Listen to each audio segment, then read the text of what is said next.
பிரதமர் நரேந்திர மோடிக்கு கொலை மிரட்டல் விடுத்ததாக 34 வயது பெண் ஒருவரை காவலர்கள் கைது செய்துள்ளனர். மும்பை காவல்துறை கட்டுப்பாட்டு அறைக்கு செல்போனில் அழைப்பு விடுத்த பெண் ஒருவர் பிரதமர் நரேந்திர மோடிக்கு கொலை மிரட்டல் விடுத்தார். பிரதமரை கொல்ல திட்டமும் ஆயுதமும் தயாராக இருப்பதாக அந்த பெண் கூறினார். மிரட்டலை தொடர்ந்து அம்போலி காவல் நிலையத்தில் முதல் தகவல் அறிக்கை பதிவு செய்யப்பட்டது. இதனையடுத்து செல்போன் அழைப்பை ஆராய்ந்த காவலர்கள் 34 வயது பெண்ணை கைது செய்து விசாரணை நடத்தி வருகின்றனர். கடந்த மே மாதம் 30ஆம் தேதி சென்னையில் உள்ள தேசிய புலனாய்வுத்துறை அலுவலகத்திற்கு தொலைபேசியில் அழைத்த அடையாளம் தெரியாத நபர் தேர்தல் பரப்புரையின் போது மோடி கொல்லப்படுவார் என்று பேசியிருந்தார். மும்பையில் கைது செய்யப்பட்ட பெண் மீது இதுவரை எந்த வழக்குகளும் இல்லாத நிலையில் மிரட்டல் விடுக்கப்பட்டது ஏன் என்பது தொடர்பான விவரங்களை உள்துறை அமைச்சகத்துக்கும் மும்பை காவல்துறையினர் தெரிவித்துள்ளனர்.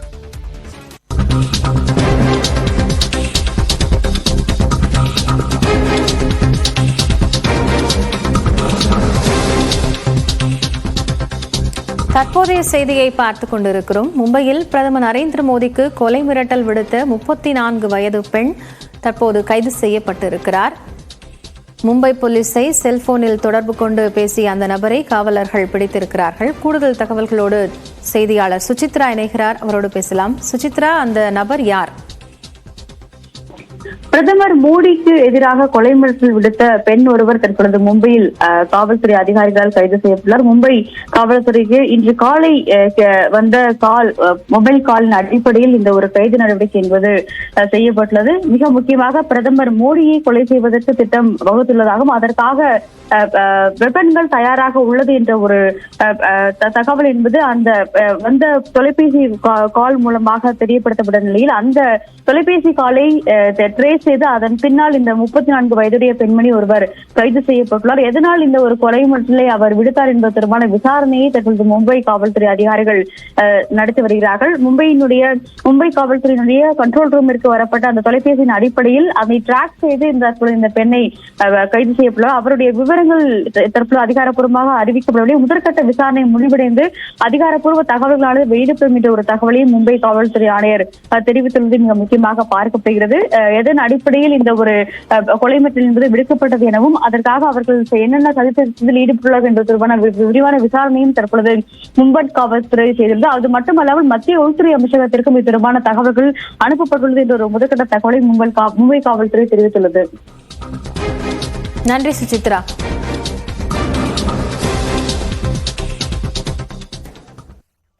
நாகை மாவட்டம் வேதாரண்யம் பகுதியில் கனமழையால் 9000 ஏக்கர் பரப்பளவில் உள்ள உப்பளங்கள் நீரில் மூழ்கியுள்ளன. இதுகுறித்த கூடுதல் விவரங்களை நம்முடைய செய்தியாளர் பாலமுத்துமணியிடம் கேட்கலாம்.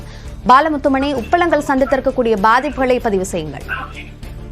என்பது பிரதான தொழிலாக பார்க்கப்படுகிறது. அந்த வகையில வேதாரண்யம் மற்றும் அதன் சுற்றுவட்டார பகுதி, அதாவது கடியால் துவங்குவதற்கு முன்பாகவே கடந்த மாதமே அந்த உப்பு உற்பத்தி செய்யும் பணி நிறுத்தப்பட்டிருந்தாலும் ஏற்கனவே சேகரம் குவியலாக கொட்டி வைக்கப்பட்டு மூடி பாதுகாக்கப்பட்டு வருகிறது. இருந்த போதிலும் தொடர்ச்சியாக பெய்து வரும் இந்த கனமழை காரணமாக, அதாவது மேடான பகுதியிலிருந்து வடியக்கூடிய தண்ணீர் பொழுது அந்த உப்பளப்பாத்திகளை முழுவதுமாக அந்த மழைநீர் மூழ்கடித்து எங்கு பார்த்தாலும் அந்த உப்பளப்பாத்திகள் வருகிறோம். குறிப்பாக சொல்ல வேண்டும் என்றால் அந்த உப்பள பாத்தியது ஆறா என்று தெரிகிறது. மேலும் இந்த தண்ணீர் வடிந்தால் மட்டுமே அந்த உப்பள பாத்திகளை மீண்டும், அதாவது கரை உடைப்பு ஏற்பட்டு தற்பொழுது உப்பள பாத்திகள் முழுவதுமாக மூழ்கடிக்கப்பட்டுள்ள சூழல்ல மீண்டும் அதனை கரையை அமைத்து மீண்டும் உப்பு உற்பத்தி செய்யப்படுவது என்பது இங்குள்ள தொழிலாளர்களுக்கு ஒரு மிகப்பெரிய சவாலாகவே இருக்கும்.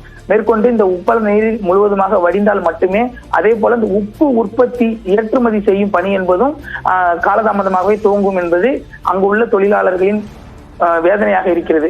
அது மட்டுமல்லாமல் இதனால் சுமார் 15,000க்கும் மேற்பட்ட உப்பள தொழிலாளர்கள் தற்பொழுது வேலை இழந்து பாதிக்கப்பட்டுள்ளார்கள். அபிநயா, விரிவான விவரங்களுக்கு நன்றி பாலமுத்துமணி.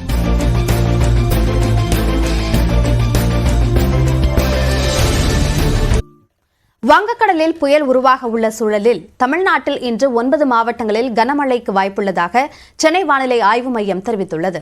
தென்மேற்கு வங்கக்கடல் பகுதிகளில் நிலவும் ஆழ்ந்த காற்றழுத்த தாழ்வு மண்டலம் அடுத்த 12 மணி நேரத்தில் புயலாக வலுப்பெறும் என்றும், பின்னர் காரைக்கால் மாமல்லபுரம் இடையே நாளை மறுநாள் காலை ஆழ்ந்த காற்றழுத்த தாழ்வு மண்டலமாக கரையை கடக்கக்கூடும் என்றும் தெரிவிக்கப்பட்டுள்ளது. இதனால் இன்று செங்கல்பட்டு, விழுப்புரம், கடலூர், மயிலாடுதுறை, நாகை, திருவாரூர், தஞ்சாவூர், புதுக்கோட்டை, அரியலூர் மாவட்டங்கள், புதுவை மற்றும் காரைக்கால் பகுதிகளில் கனமழை பெய்ய வாய்ப்புள்ளதாக கூறப்பட்டுள்ளது.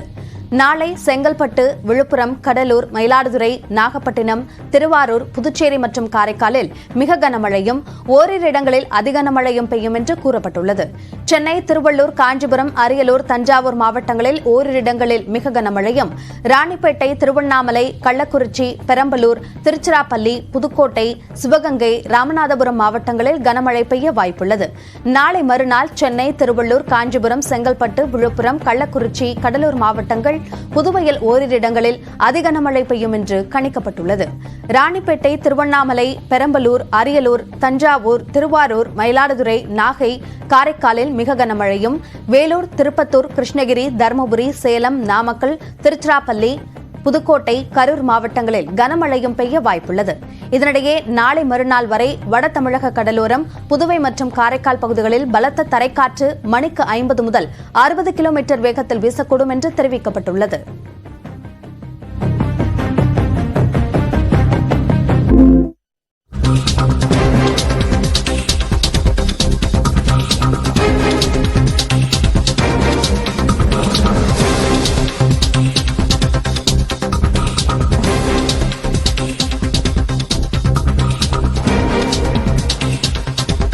அண்மை செய்தி. ஆம்ஸ்ட்ராங் கொலை வழக்கு குற்றவாளிகள் அனைவரும் தற்போது சென்னை செஷன்ஸ் நீதிமன்றத்தில் ஆஜர்படுத்தப்பட்டிருக்கிறார்கள். ஆம்ஸ்ட்ராங் கொலை வழக்கு குற்றவாளிகள் 27 பேர் சென்னை செஷன்ஸ் நீதிமன்றத்தில் ஆஜர்படுத்தப்பட்டிருக்கின்றனர். வழக்கு விசாரணைக்காக சிறையில் இருந்து 27 பேரும் வரவழைக்கப்பட்டுள்ள நிலையில் அவர்களிடம் தற்போது விசாரணை என்பது நீதிமன்றத்தில் தொடங்க இருக்கிறது. இதற்காக கொலை குற்றவாளிகள் 27 பேர் சென்னை செஷன்ஸ் நீதிமன்றத்தில் ஆஜர்படுத்தப்பட்டிருக்கிறார்கள்.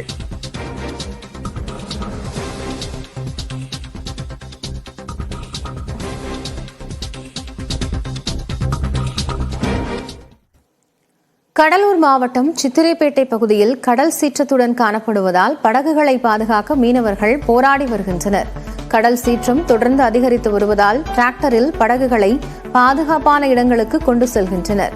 அதீத காற்றோ மழையோ தொடர்ந்தால் தங்களின் வாழ்வாதாரமே பாதிக்கப்படும் என்பதால் படகுகளையும் வலைகளையும் பாதுகாக்க மீனவர்கள் தீவிர முயற்சி மேற்கொள்கின்றனர்.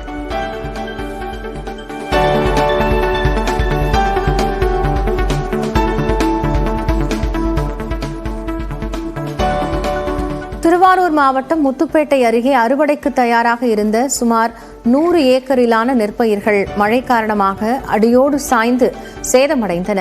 உப்பூரில் ஏக்கருக்கு 30,000 முதல் 35,000 ரூபாய் வரை செலவு செய்து சாகுபடி செய்யப்பட்ட நெற்கதிர்கள் சேதமடைந்துள்ள நிலையில் உரிய இழப்பீடு தர விவசாயிகள் கோரிக்கை விடுத்துள்ளனர்.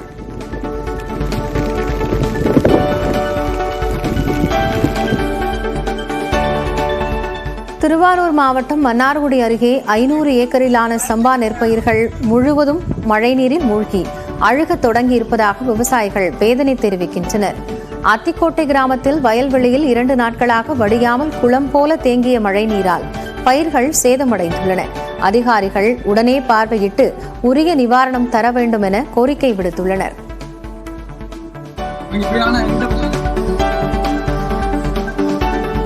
மயிலாடுதுறை மாவட்டம் ராதாநல்லூர், மணல்மேடு உள்ளிட்ட பகுதிகளில் நடவு செய்யப்பட்டு சில நாட்களே ஆன பயிர்கள் அனைத்தும் மழைநீரில் மூழ்கின. சுமார் 10 ஏக்கரிலான விவசாய நிலங்களில் குளம் போல தண்ணீர் தேங்கி நிற்கும் நிலையில் ஏக்கருக்கு 30,000 ரூபாய் இழப்பு ஏற்பட்டுள்ளதாக விவசாயிகள் வேதனை தெரிவித்துள்ளனர். பி சேனல் இது. இந்த பி சேனல் வந்து 30 ஆண்டு காலமாக வெட்டப்படாமல் துருந்து போயிருக்குது. அதனால தான் இந்த வடிகால் வசதி பிரச்சனையாக இருக்குது. அதுக்கு வந்து பிடபிள்யூலேருந்து நேற்று வந்து ஆய்வு பண்ணிட்டு போயிருக்காங்க. அது வருங்காலத்தில் எடுக்கிறேன்னு சொல்லியிருக்காங்க. இது எங்களுக்கு வந்து பொருளாதார பாதிப்பு ரொம்ப ஏற்படுத்திருக்குது. எல்லாம் நகநெட்டில் அடகு வச்சு வட்டிக்கு வாங்கி தான் விவசாயம் பண்ணிட்டுருக்கோம். இந்த அரசு எங்களுக்கு நஷ்டஈடு கொடுக்குமாறு கேட்டுக்கிறோம்.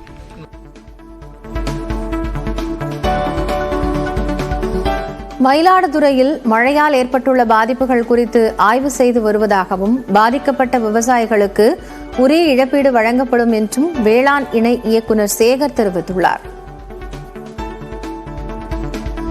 மாவட்டம் முழுவதும் சுமார் 69,025 ஹெக்டேரில் சம்பா தாளடி சாகுபடி ஆகிருக்கு.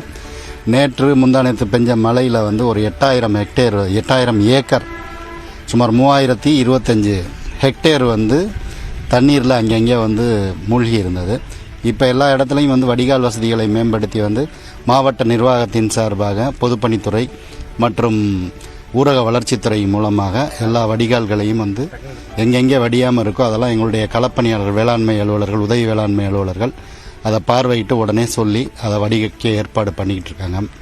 இன்றைக்கி காலை நிலவரப்படி வந்து பார்த்திங்கன்னா வந்து ஒரு 1600 ஹெக்டேர் வந்து இப்போதைக்கு வந்து தண்ணி, நேற்று ஃபுல்லாக மழை, நைட்டில் இருந்து நேற்று மதியத்துக்கு மேலே மழை இல்லை, அதனால் தண்ணி வடிஞ்சிக்கிட்டு இருக்கு. தண்ணியெல்லாம் வடிஞ்ச பின்னாடி வந்து எந்தெந்த பயிர் பாதிக்கப்பட்டிருக்கு அப்படின்றத வந்து கணக்கெடுத்து உடனடியாக அரசுக்கு வந்து நிவாரணத்துக்கு பரிந்துரை செய்யப்படும்.